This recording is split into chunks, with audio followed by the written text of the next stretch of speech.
31, not many people growing 31. Yo, I hate to say it, this thing looks like a short. 𝗏𝗏 is very similar to Bloomberg. We learn from the best. There's a lot of problems with Bloomberg, which is why we made the software, because we need the software for ourselves. And you're going to see a lot more cool things.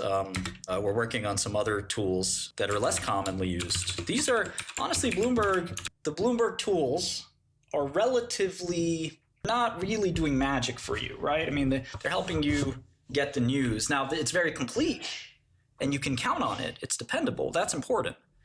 It's thorough and complete.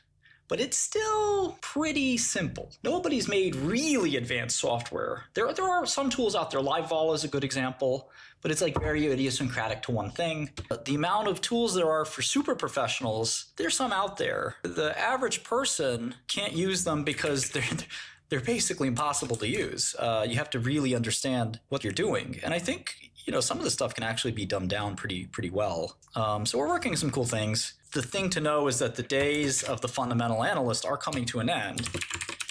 And how do we prepare people for that sort of shift? And I think that there's a lot of things we can do to help not sort of let Wall Street destroy everyone. The five Wall Street firms, basically, kill every trader and every investor out there. That's not fun. How do we fight back? And I'm on the fundamental side. I worked for a tiger cub. I didn't, ever want to do machine learning. I never wanted to do market making. But, I followed Quant since I was a kid as well. And I was always mystified by how these guys could beat our pants off every year.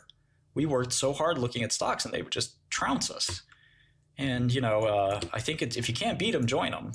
But also, I wouldn't mind, helping everyone learn how to do it. And then the playing field will be even again. If the playing field's even, that helps everyone. So you have an armamentarium of tools to potentially go after folks. Quants aren't ripping people off. No, I think quants are making trade-offs. So they're making smart trade-offs, probabilistic trade-offs.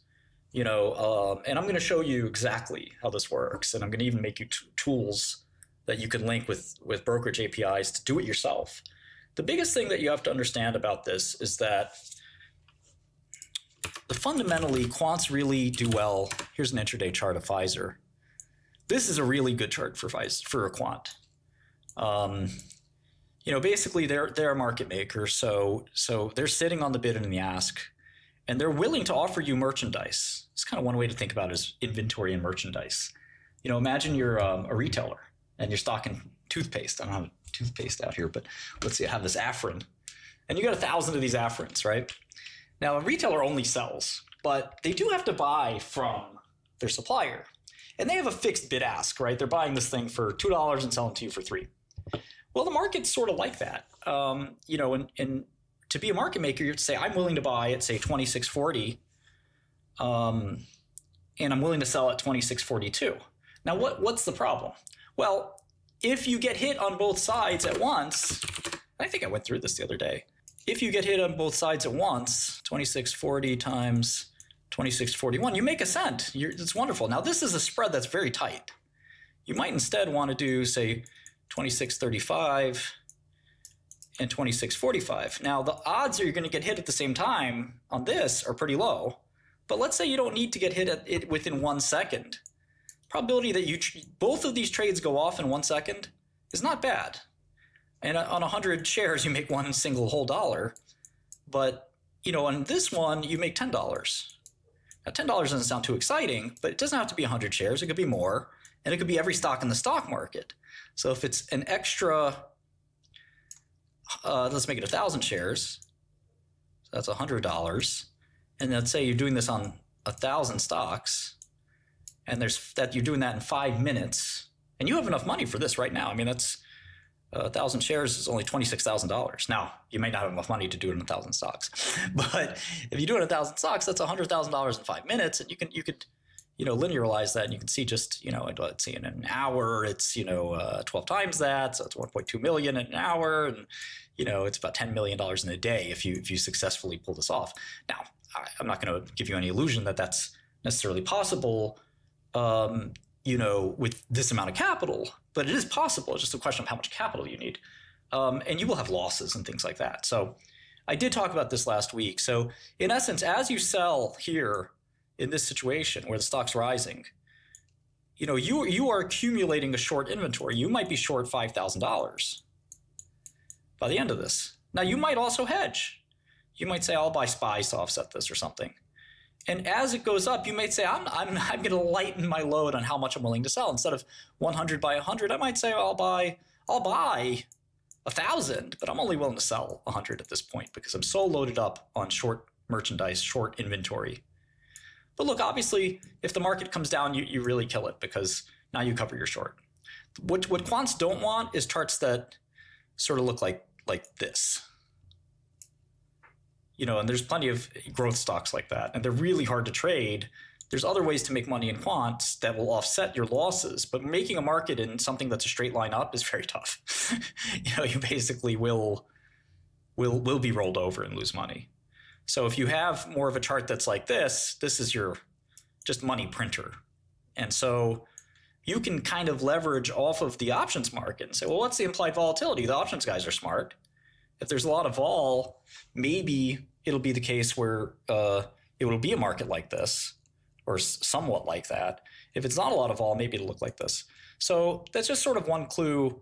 And again, we'll talk about doing this with multiple securities at once and what kind of things that brings. But I really don't think it's as hard as people make it out to be. No, I mean, I don't look at charts the way, a lot of traders do, which is they try to divine what's going to happen. And look, Paul Tudor Jones does that. He's one of the best traders of all time. Steve Cohen does that. So it's not like you shouldn't do it or you can't do it. It's not my style.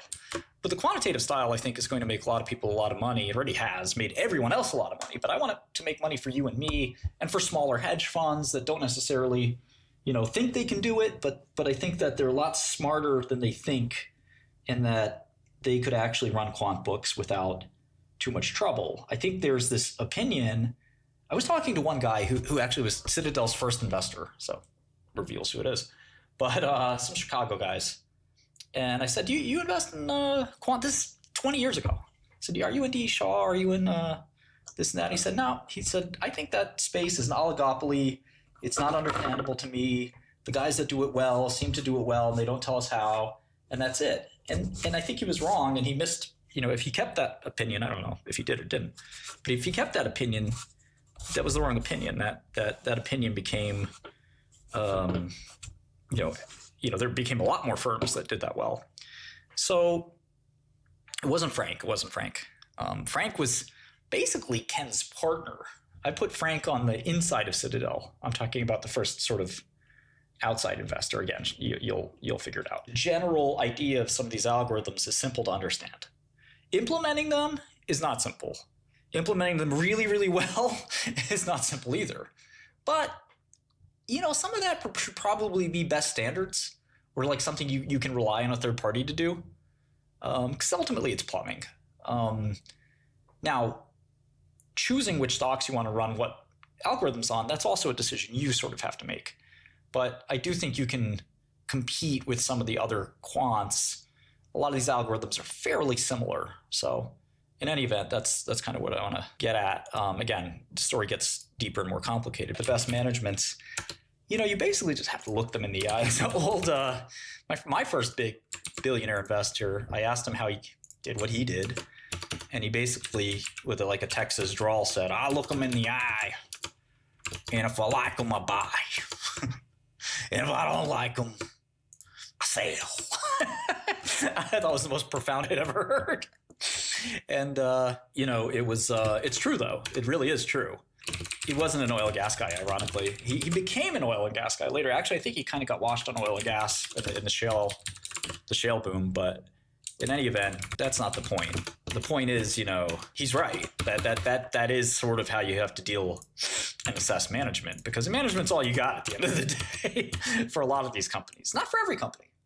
For some of these companies, you've got such a good brand and such a good, business that you can outlast management. And we all know Buffett's famous saying about that. But, for most of these businesses, you're really at the mercy of that CEO. You have to be pretty sure that you like the guy or gal running the business. And if you don't, it doesn't matter what the earnings ratios are, right? I mean, I've seen people ruin great companies, and the valuation was attractive, and it turned not so attractive, then it turned awful, and then it turned to bankruptcy. So you can't really buy stocks like that. Now, if you're going to kick management out yourself, different story. And then you've seen the opposite. Look at Palantir. All right, company goes public, excellent management team. Gosh, the stock's a little too expensive. I don't know. I'm going to sit this one out. And it turns out that they grow way faster than anybody thought because they're such a good management team. And when you have a great management team like that, you're willing to pay almost any price. And obviously, I caution a little bit against that. Tesla's, again, a really good example. When we added up the theoretical value of the company, there's a lot of value missing, and that value is Elon. So I think IVVD is an okay speculative buy. It's a COVID play, and COVID is still around, believe it or not. People still get COVID. People still get hospitalized for COVID. It's sort of shocking. If you had a loved one that's 80 years old or something like that, the IVVD product's better than the Pfizer product. It's not a vaccine. It's a long-acting antibody, so it doesn't mess with your immune system at all. This is honestly what we should have done. If we did try to do it with the Regeneron antibody, but it comes too late, of course. But in the throes of COVID, it would have been nice to have this thing, because this antibody lasts like 24 weeks or something crazy. But again, the problem with the antibodies, they're not all perfect either, because they tend to be to one conserved region. I mean, vaccines theoretically are too. One conserved region of the protein. So it's possible that, you don't get the full protection. But I like the IVVD thing. And they're selling the product now. They're making money. It's really hilarious. It's trading, at cash, and they're making money. It's like, no brainer. All right. I did want to look at Cloudflare. One question is what's going to happen with stable coins and things like that. I mean, I think we're still a little bit of a ways away from using stable coins to pay. If you're like me, a lot of people really don't like, really don't like Visa and MasterCard. They're just sort of kind of just an annoying, I don't think the legacy payment companies are going to allow their lunch to be eaten by crypto that easily. So keep that in mind. But I think the fraud prevention and stuff like that is definitely, rebates, refunds, all those things. There could be issues there, but in general, we could move from a toll on the money highway more to a stable coin revolution, which I think would be great. Certainly for certain products. A lot of products just, you don't need this MasterCard Visa for. Developers have to get used to it. I think Stripe is letting you do, some crypto transactions now, which is good. But the most important thing was the government. The government didn't want you receiving crypto. Yeah, they're kind of amazing businesses, and they can handle a lot of transactions, but so can crypto. And I think crypto can take a lot of volume away from these guys. There are some questions about just how much volume could crypto handle. We'll see. Solana seems like it could handle a lot of volume. And for most people, they don't care about the maxi-isms of is it truly decentralized and stuff like that. I don't care. As long as it works, gets my money to where it needs to get to. Okay, so Cloudflare's had a big boom since we last looked at it. $50 billion company. Really big numbers. They had that big scare, right? Or am I thinking of the other one? Which one had that big problem? Was it Cloudflare? Or was it CrowdStrike? I think it was Cloudflare. Oh no, it was CrowdStrike? Okay, so it wasn't them. This is the Lava Lamp company. Akamai has more revenue than Cloudflare. Cloudflare's just growing like crazy. So they are going to overtake them on the revenue side, but it's not fully, baked in yet. Yeah, really impressive revenue growth, 30% revenue growth for a while now. Again, anytime you see a business like this, you got to realize there's something special going on. Yeah, maybe we should just compress all the stuff that's not the financial statements in the 10K. Okay, yeah, so growth went down, I should say, to 27%, but still remarkable growth. Maybe slowing because cost, sales, and marketing. It's really nice when you have a model already made, so I only have to update one or two things. Takes me 2 seconds. That's why it's worth putting in the work. All right, cash flow. They're kind of a monster. Let's see. Okay, so free cash flow is 200. So it's like 100 times. Oh no, it's more than that now. What's their stock price again? 147. So it's a 50 billion EV resting on 200 in cash flow. Yikes. So it'll be 25 times earnings in 2029. Just saying. That doesn't mean cash flow can't double. I have it doubling. Let's look at their balance sheet just so we understand. Their property, plant, equipment is just 467 million. So we were talking about rebuilding Akamai for 2 billion. So these guys only have 467 billion. They only make 140 or 200. So it's still a growing business, but I don't know. This could be like a contrarian bet of long Akamai, short Cloudflare. Cloudflare is a little different. They have technology that I think people trust quite a bit, but ultimately, you know, technology is rarely a moat. We'll have to learn this space a little bit better. I mean, I'm glad I'm up to date with the numbers. We started with Fastly, which sort of seems like a piece of trash, but someone wants us to look at ELF, which we've looked at. GHRS I still like. Lemonade, NMI Holdings. This is a insurance company. Car parts, a really small market cap. Garners 39 billion. How? I think you guys know I considered acquiring 𝗙𝗬𝗘𝗢. It was trading close to basically free, you know, close to trading below cash, I think. We thought COVID we would never reopen. CHEGG is planning a sale. Did they say that? 41x. I told my buddy who handles things for me, I was like, we got to buy 𝗙𝗬𝗘𝗢. He's like, Martin, we're pharma experts. You want to buy bear company? Bears. We're all in on teddy bears. He's like, prison's ruined you. The true bear thesis. There you go. You're only a real bear if you own 𝗙𝗬𝗘𝗢. Okay, let's look at ELF since people asked for it, and I already have a model built. From 6.5 bill to 4 bill. I think ChatGPT kills CHEGG is kind of like the obvious, pretty obvious, but it's probably more than meets the eye. Like I said, CHEGG's language business is substantial, and if they could ever right-size the margins for their existing customers, you know, they don't have to be CHEGG used to be like a 20 billion market cap or something crazy. They don't have to get there for us to make money. They just have to have any stabilization at all in any segment of their customers. I mean, anything. CHEGG is an easy win, but it doesn't look like that anything may even happen. So I'm using CWP. This is like a very underused mnemonic on both our terminal and Bloomberg's. CWP is company webpage, and you just go to the webpage a little faster without having to. Bloomberg's actually got a browser in the Bloomberg, so you don't leave Bloomberg, which is funny. Give me some financials. Yeah, it should really go to the IR page instead of the company's main page. Okay, so sales grew again for these guys. Revenue growth slowing.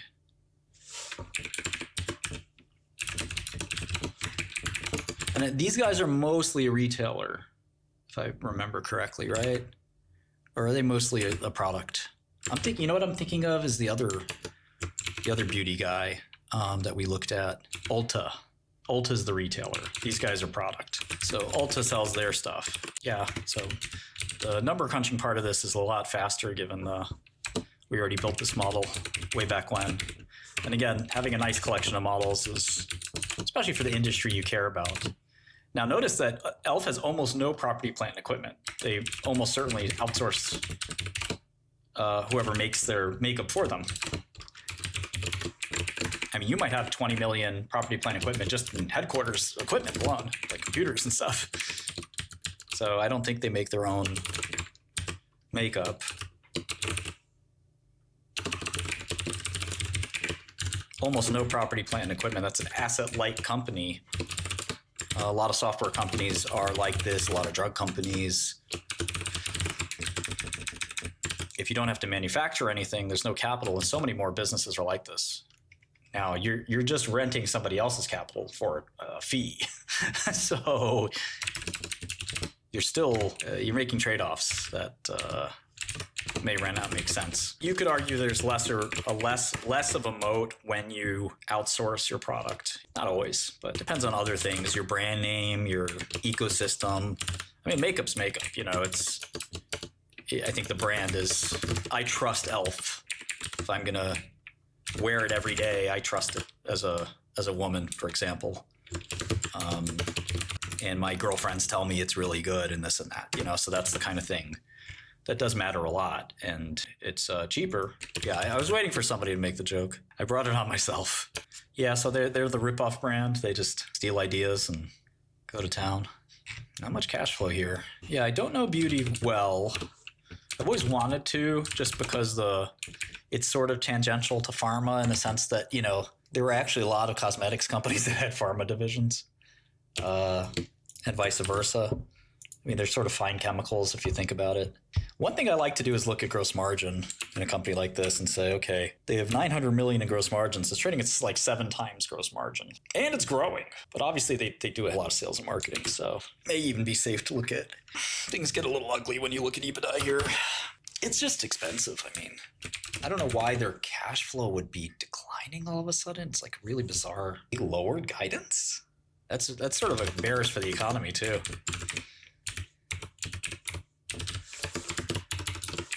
Expensive and lowering guidance is not a good combination. They need to get that sales momentum back. That's really scary. They're saying they're going to grow 1% next quarter? Yikes. They're also saying softer than expected trends in January. 71% revenue growth and 50. All right, still good. Growing like a weed. 40. All right, not bad. It's still Google level growth from the heyday. 31, not many people growing 31. Yo. Bro, that's less than inflation, bro. That's less than inflation. Can't be tariffs. Category is down. Well, we'll have to look at some of the other companies. 6.5B for 1.3 revenue, 5 times sales, spend near everything of gross profit on sales and marketing. No cash flow to speak of.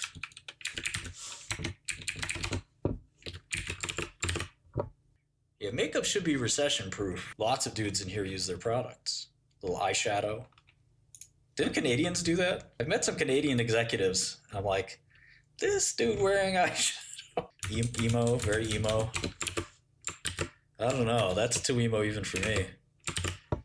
Okay, so on average, they make 8 million in free cash flow a quarter. They were making a lot more before.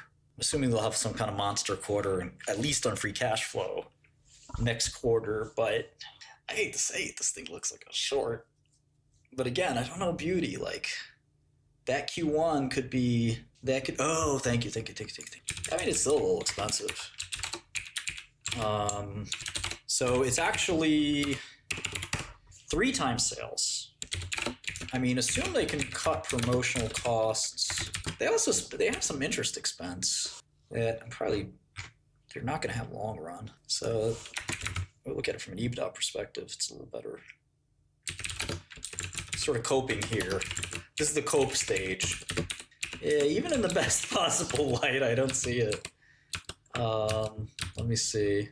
Yeah, I mean, they basically have to just keep scaling. The scenario I painted 6 months ago was something like this, where they would just grow and grow and grow at 30% for many years.